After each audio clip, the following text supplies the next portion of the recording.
Salut à tous, c'est Jean-Charles et bienvenue dans un nouvel épisode de votre web-série préférée. Je vous conduis vers un nouveau monde pour cette saison 4. Nous allons d'ici quelques instants découvrir dans quel département nous allons poser notre aéronef. Est-ce que vous êtes prêts? Je lance et nous allons découvrir ensemble le département qui va nous accueillir. Et c'est le 49, donc le Maine-et-Loire. Je vous conduis vers un nouveau monde. C'est maintenant, c'est parti.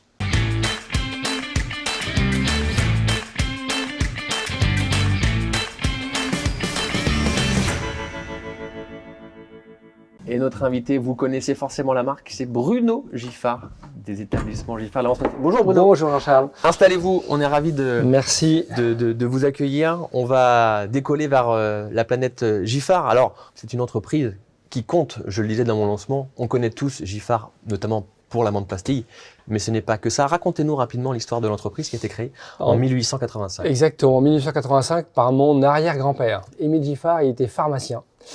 Pharmacien diplômé sous l'époque de Napoléon III. Ouais. Et il a démarré sa carrière de pharmacien ici, les Moulineaux, donc en banlieue parisienne. Et puis la guerre de 70, les bombardements ont fait que sa pharmacie était un peu abîmée là-bas. Il était originaire de la région, sa femme aussi. Donc il est revenu sur Angers, emprunté un peu d'argent à ses parents et ouvert une pharmacie place du Ralliement. Donc place du Ralliement, c'est vraiment la place centrale d'Angers. Voilà. Et donc il s'est installé là, il habitait au-dessus. Et puis, le pharmacien de 1885, ce ne sont pas des pharmaciens comme aujourd'hui qui vendent des boîtes et des pastilles, mais c'est des pharmaciens qui fabriquaient leurs propres médicaments. Donc, ils connaissaient les plantes, ils connaissaient les vertus des plantes. Il avait son laboratoire déjà, quoi. Il avait son laboratoire. Il travaillait déjà un petit peu d'ailleurs pour des fabricants à côté de liqueurs. Et puis, il a eu l'idée de retrouver le goût de pastilles de menthe anglaise, qui était à la mode à cette époque-là. Ouais. Donc, il a travaillé sur un plan particulier, le plan de la menthe Mitcham, qui est une menthe anglaise qu'il a fait venir de là-bas. Il a créé une liqueur digestive avec des propriétés évidemment aussi pharmaceutiques et médicales. Et il s'avère que la pharmacie était juste à côté d'un hôtel qui s'appelle le Grand Hôtel, qui était juste à côté. Donc il a pris sa boisson, il l'a fait goûter au bar de l'hôtel et l'été 1885 était très chaud. Les gens ont tout de suite apprécié le côté rafraîchissant de cette menthe qu'il appelait menthe pastille. Et c'est comme ça qu'il a tout de suite décidé de se dire, voilà, écoute, je vais quitter mon métier de pharmacien et me lancer dans l'aventure entrepreneuriale en démarrant avec sa menthe pastille. Donc ça, c'est l'origine, 1885. Alors c'est la marque, j'imagine, la plus forte de l'entreprise, de la menthe pastille aujourd'hui, mais vous ne faites pas que ça, puisqu'il y a des liqueurs, également des sirops. Voilà. C'est quoi la répartition de l'activité entre ces différents produits? Alors aujourd'hui, c'est en gros moitié-moitié entre liqueur et sirop. On fait à peu près, on a fait l'an passé 11 millions de bouteilles, à peu près la moitié en sirop, la moitié en liqueur. Okay. Et dans les liqueurs, la menthe pastille se taille la part du lion. On a vendu plus d'1 million de bouteilles l'an passé, mais sur des marchés différents. C'est-à-dire que la menthe pastille, c'est vraiment un produit pour le consommateur, marché français et même Grand Ouest, on est très puissant dans la partie de la région Pays de la Loire et Grand Ouest agrandi, on va dire, et moins ailleurs. Il y a un côté très fier du coup que ça soit local, j'imagine. Voilà, c'est un produit qui a vraiment une forte notoriété, qui en plus est forcément redémarré depuis une douzaine d'années. Puisque la menthe pastille, donc elle existe depuis 138 ans, comme l'entreprise. Elle a très vite démarré bien, en fait. Elle a tout de suite vendu 100 000 bouteilles. Voilà. Mais après, elle a plafonné certaines années. Nous, quand on a repris l'entreprise avec ma sœur Edith, on était à 150 000 bouteilles, 200 000 bouteilles. Et puis, depuis 10 ans, elle a connu Qu'est-ce qui fait que justement que ça a décollé? Comment vous l'expliquez? Il y a vraiment le fait que c'est notre produit de cœur. Donc on a déjà toujours gardé le nom. Parce que menthe pastille, c'était un peu désuet. Nos équipes commerciales nous disaient il y a 10 ans, mais vous auriez changé le nom. C'est un peu voilà. La recette est unique depuis le début également. On l'a pas changé. Non, ce qu'on a fait il y a une douzaine d'années, c'est qu'on a retravaillé le packaging, l'étiquette pour remettre en avant l'authenticité. On a également lancé une communication sur la fraîcheur, vraiment le côté vraiment transparence, fraîcheur, authenticité. Et puis, je pense qu'on a bénéficié de la fin de la mode des produits un peu fluo. Il y a eu bon, t'es peut-être trop jeune, mais il y a eu la mode dans les années 90 des seaux. Ah oui, du Passoa. Passoa. Je suis pas si jeune que ça. Manzana Verde. Voilà. Et puis après, il y a eu un retour aux liqueurs plus authentiques. et on a vraiment bénéficié. Et là, depuis, effectivement, le produit est passé en 10 ans de 300 000 à plus d'1 million de bouteilles. Donc, on a une clientèle qui s'est rajeunie également. C'est assez extraordinaire. C'est distribué dans 80 pays, les produits Giffard. Les réseaux de distribution, il y en a plusieurs. Il y a la GMS, il y a le CHR, c'est ça? C'est ça. La GMS, c'est le marché français, le marché local, on va dire, voilà, où on est présent auprès du public. Alors, avec la menthe passie, mais également avec des crèmes de fruits pour faire les kirs, avec le guignolet, qui est une spécialité aussi de la région. Bien sûr. Voilà. C'est vraiment un marché où on va toucher le consommateur à la maison. Quand on est parti à l'international, il y a une vingtaine d'années, là, c'était un choix stratégique d'aller sur le monde du bar, à la fois parce que c'est ce qu'on appréciait, on sentait aussi qu'il y avait une demande, et puis également pour une PME de notre taille, la grande consommation demande des efforts beaucoup plus importants, puisqu'il faut, autant on va dire, pour quelqu'un d'Angers, boire du guignolet ou de la menthe passie, c'est un côté assez naturel. Un Japonais ou quelqu'un qui est aux États-Unis, c'est pas le même pareil. Donc, le barman, par contre, ça veut dire que c'est quelqu'un qui va faire le même cocktail. En tout cas, si on demande à Manhattan, on aura le même quand on habite au Japon, à Tokyo, à Berlin ou au Cap. Donc, voilà. Donc, on s'est développé là-dessus. Et aujourd'hui, effectivement, je pense, on a réussi à être une des marques les plus appréciées des barman dans le monde entier. On est tous les ans depuis 5 ans dans le top 10 des best trending et des best selling liquors avec notre gamme de liqueurs et de sirop. Est-ce qu'on peut dire le chiffre d'affaires du groupe? Alors, groupe, je fais une petite parenthèse. Donc, Giffard, on est une société, voilà. On va faire cette année un chiffre d'affaires un petit peu autour de 50 millions, 49-50 millions. On peut parler groupe au niveau familial. Donc, moi, je travaille chez Giffard depuis 30 ans avec ma sœur, Edith. On a repris derrière notre père. On a racheté en 2010 une entreprise qui s'appelle Bigalet, qui se trouve en Isère, qui fait un petit peu comme Giffard, des liqueurs et des sirops, mais avec une vocation vraiment plus public français, donc moins orienté sur le bar en tout cas. Et c'est mon frère, quand on l'a racheté, qui est venu s'en occuper. Et donc là, on a un groupe à deux, finalement, Bigalet Giffard, groupe familial, et donc la holding s'appelle Émile Giffard, du nom du fondateur. Ça a toujours été établi que vous travailleriez aussi dans l'entreprise? Non. Alors, si on revient à la génération d'avant, donc il y a eu Émile, qui a transmis à son fils Maurice, qui lui a pas eu trop le choix, je pense. Voilà, il a fait une école de commerce à Nantes et puis il a repris derrière avec un petit intermède. C'est amusant à son décès, en fait, il était encore en études. Donc c'est sa mère qui pendant 4 ans. Victoire a pris le relais, ce qui était quand même pour l'époque quelque chose d'assez extraordinaire. Et mon père je pense à une forte pression. Il y a un frère qui était dans la banque et je pense que lui, on lui a dit, voilà, il faut que tu prennes la suite. Donc, il a fait HEC et il a pris la suite. Résultat, il nous a vraiment laissé libre. C'est-à-dire qu'il nous a dit, voilà, moi j'ai... Si vous voulez, c'est OK. Si vous voulez pas, c'est pas grave. J'aurais pas forcément choisi ça naturellement, donc soyez libre. Edith a démarré par du droit, ensuite a travaillé dans la communication. Moi, je suis ingénieur en bâtiment travaux publics. J'ai fait 7 ans aussi dans le bâtiment en région parisienne. Et on est revenus tous les deux autour de la trentaine. Edith a un an avant moi, voilà. Mais avec une vraie volonté et un vrai choix de se dire, voilà, on a la chance dans l'entreprise familiale, on la rejoint. Voilà. Donc ça a été un vrai choix. Ça fait des belles histoires en plus. Et on a dit la même chose aux enfants. Voilà, et ça se passe plutôt bien. Sur cette nouvelle saison de Je vous conduis, on a fait le choix de partir sur le thème, on va dire, du nouveau monde. Qu'est-ce que c'est le nouveau monde? Il y a forcément différentes définitions, mais pour les entreprises, c'est le monde d'après, mais c'est aussi comment on arrive à améliorer ces conditions. Vous êtes assez en avance chez Giffard parce que vous travaillez notamment sur la partie végétale qui va permettre de faire la conception des produits, sur un sourcing très français, puisqu'il y a 65% des fournisseurs qui sont français. C'est obligatoire pour vous? Ce qui est obligatoire, c'est le respect de la nature et je dirais aussi le respect du temps. Le métier de liquoriste, c'est un métier qui existe un peu depuis la nuit des temps. C'est-à-dire que les Égyptiens distillaient, etc. Donc on n'est pas sur un métier à la fois de transformation technologique forte, mais on est vraiment sur un métier qui est lié à la nature. Donc ça, on sait au fond de nous que pour faire une liqueur et des sirops, si on n'a pas de fruits et pas de plantes, demain, ça marche pas. Voilà. Donc on se doit d'avoir des fruits et des plantes qui en plus aient du goût. Et on a aussi laissé là au temps. parce que dans nos process, en fait, on fait beaucoup de macération. Une macération, ça peut prendre jusqu'à 3 mois pour extraire le parfum, donc il faut aussi du temps.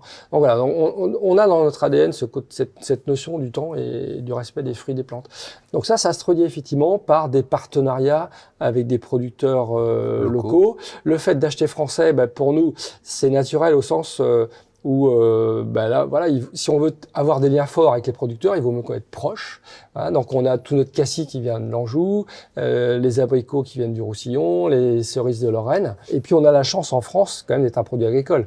Donc deux ingrédients importants chez nous qui sont l'alcool et le sucre. Ouais. En France, on a la betterave à sucre, la France est le premier producteur européen de betterave à sucre, et donc c'est de là que sont issus le sucre et l'alcool. Et vous faites aussi des contrats pluriannuels, ça c'est un engagement aussi fort, c'est-à-dire voilà, on ne fait pas du one shot, c'est un vrai partenariat. Ouais. Parce que nos variétés sont pas, les variétés qu'on prend sont pas des variétés de bouche, généralement c'est des variétés de fruits qui vont être plus concentrées, et si on veut que les producteurs continuent à les produire, il faut s'engager avec eux dans la durée et avoir des clauses qui, effectivement, si l'année est moins bonne, on va être plus cher. Si l'année est bonne, les prix vont se réguler. Mais voilà, il faut un engagement avec le producteur et on essaie vraiment de développer ça de plus en plus, surtout avec les enjeux environnementaux qu'on a et qui font que on a des années compliquées. On ne peut pas se cacher sur les récoltes. Donc, il faut qu'on puisse travailler dans la durée. On parle de sujets environnementaux. L'eau en est un. Vous avez fait le choix aussi de soutenir des causes sur des pays notamment qui ont un accès à l'eau assez restreint, voire quasi nul pour certains. Oui. On a pris le choix de donner 1 centime par bouteille de sirop vendu depuis déjà quelques années à une ONG qui s'appelle 1001 Fontaines et qui va purifier de l'eau pour que les enfants, notamment au Cambodge, aient accès à l'eau potable. Et qui dit eau potable, dit meilleure santé, on va à l'école. Et si on va à l'école, derrière, on a une vie meilleure. Donc ça, c'est un vrai choix, sachant que l'eau devient un problème qu'on vit ici, qu'on vivait pas avant. Moi, je suis d'Angers. Angers, c'est la Loire, la Maine, la Sarthe, la Mayenne. On est entouré de rivières, c'est un peu humide. Et on s'est dit, si un endroit où on manquera pas d'eau, c'est bien ici. Eh bien, c'est la première fois cette année là que la préfecture nous a demandé de réduire la consommation d'eau industrielle de 5% parce que le niveau de la Loire était trop bas et des nappes cet été. Et on voit qu'on rentre dans des périodes effectivement où la préservation de l'eau va devenir prégnante même chez nous. D'où des réflexions fortes industrielles sur effectivement comment nettoyer avec moins d'eau, comment réutiliser l'eau, etc. En termes de stratégie, c'est quoi l'avenir pour le groupe? Est-ce que vous avez envie de développer des nouveaux produits? Est-ce que vous voulez ouvrir de nouveaux pays? Est-ce qu'il faut stabiliser avant d'autres pays avant d'en ouvrir d'autres? C'est quoi la roadmap? Il y a 7 ans, on passait le cap de 50% international. On commençait à se dire on va partir à la transmission et on avait un gros projet d'industriel de construire un site pour les sirops. Voilà. Donc on s'est dit on va pas faire un plan à 3 ans, faire un plan à 7 ans, 2023 qui se termine cette année, où on a d'ailleurs atteint quasiment tous les objectifs, donc formidable. Et avec les enfants et le comité de direction, on a travaillé sur un plan à 2030. Voilà. Ce dont on est convaincu, c'est que le cocktail, c'est quoi? C'est des personnes qui se retrouvent entre elles pour un moment de convivialité où on prend son temps. Donc ça, nous on est persuadés que ça a de l'avenir et que dans cet avenir-là, Giffard a sa place parce que on a le sens du produit, on est familial, donc on sait prendre son temps pour aller loin. Et on a des équipes qui sont très motivées derrière. Donc l'avenir, on le voit, sur ce côté international, bien sûr, avec une place encore plus forte. Notre ambition, c'est d'être la marque préférée des barman du monde entier. On va parler transmission. On va accueillir Émilie qui va nous rejoindre. Bonjour Émilie. Bonjour. Installez-vous. C'est la première fois qu'on fait un épisode à 3 dans cette navette. Vous êtes la nouvelle génération chez Giffard. Est-ce que vous êtes j'ai posé la même question à votre papa. Est-ce que c'était prévu de travailler dans l'entreprise familiale? Je vous pose la même question. Est-ce que vous avez toujours eu envie de dire moi aussi je veux faire partie de l'aventure et un jour reprendre l'entreprise? Effectivement, avec mon cousin du coup, Pierre Joanneau Giffard, on a ce projet de reprendre l'entreprise familiale. Personnellement, c'était un projet que j'avais en tête depuis longtemps. Au début, pas forcément d'être à direction de l'entreprise, mais plutôt d'être investi. C'est plutôt quand j'étais au lycée. Et puis au fur et à mesure, des années au lycée, j'ai ce projet qui a mûri de rentrer dans l'entreprise familiale. Et donc, j'ai choisi mes études aussi avec ce projet en tête, de pouvoir reprendre l'entreprise familiale. On vous a pas mis la pression non plus. On vous a dit, tu feras ce que tu voudras. Si tu as envie, tu viens. Si tu n'as pas envie, tu fais autre chose. C'est pas grave, quoi. Et c'était important aussi pour moi d'avoir, donc avant de rentrer chez Giffard, j'ai travaillé 7 ans dans une autre entreprise à Paris et à l'étranger. Et mon objectif, c'était de faire une expérience aussi avant de rentrer dans l'entreprise familiale, afin d'avoir quelque chose aussi à apporter et d'acquérir aussi ma propre expérience d'un point de vue personnel. Comment c'est de travailler avec son père au quotidien? C'est plutôt sympa. Ouais. Merci. C'est partagé. Ouais. Non, honnêtement, et c'était quelque chose que je savais pas trop comment ça allait se passer en rentrant, et en fait c'est presque ce que j'apprécie le plus en fait. Et du coup je profite de ces moments qui à un moment donné il y aura un départ en retraite. Oui, forcément c'est agréable parce qu'on se connaît, on fonctionne un peu de la même manière, on a un même système de valeurs ou de philosophie d'entreprise, donc on va dans la même direction, et donc il y a un côté plus entrepreneurial par rapport à une entreprise, on a plus de strates, etc. Donc on va à l'essentiel, et je trouve ça très agréable. Bruno, c'est quoi la principale force d'Émilie? Qu'est-ce qui fait que vous avez vu en elle la candidate, on va dire, idéale pour la reprise de l'entreprise? Alors déjà, c'est pas moi qui l'ai choisi, c'est elle qui a choisi. Donc, moi j'ai 4 enfants, donc ça aurait pu être un des 4, même si effectivement, on va dire grosso modo, ça s'est dessiné assez rapidement. Émilie était à la fois très innovante, imaginative, gros sens relationnel aussi. Enfin, on le voit dans ce que tu reprends comme mission. Et puis stratégique aussi. Voilà. Donc tu es quelqu'un qui. Moi, j'ai vu parce que Émilie et Pierre ont travaillé sur le plan stratégique 2030. Vous l'avez présenté aux équipes il y a 8 jours. C'était clair, la pensée était fluide, et en même temps avec des choses vraiment, savoir prendre ce qui va être innovant dans le futur tout en gardant les bonnes choses d'avant. Et je me suis dit, c'est bien les gens, bravo. C'est top ça, c'est sympa. C'est quoi les 3 grandes qualités de votre papa? C'est un bon exemple en tout cas qui m'inspire aussi dans ma future position de dirigeante.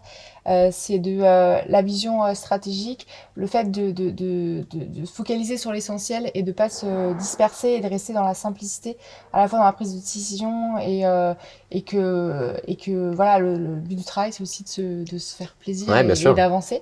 C'est le souci de l'humain, le fait de toujours avoir dans l'agenda du temps pour les collaborateurs.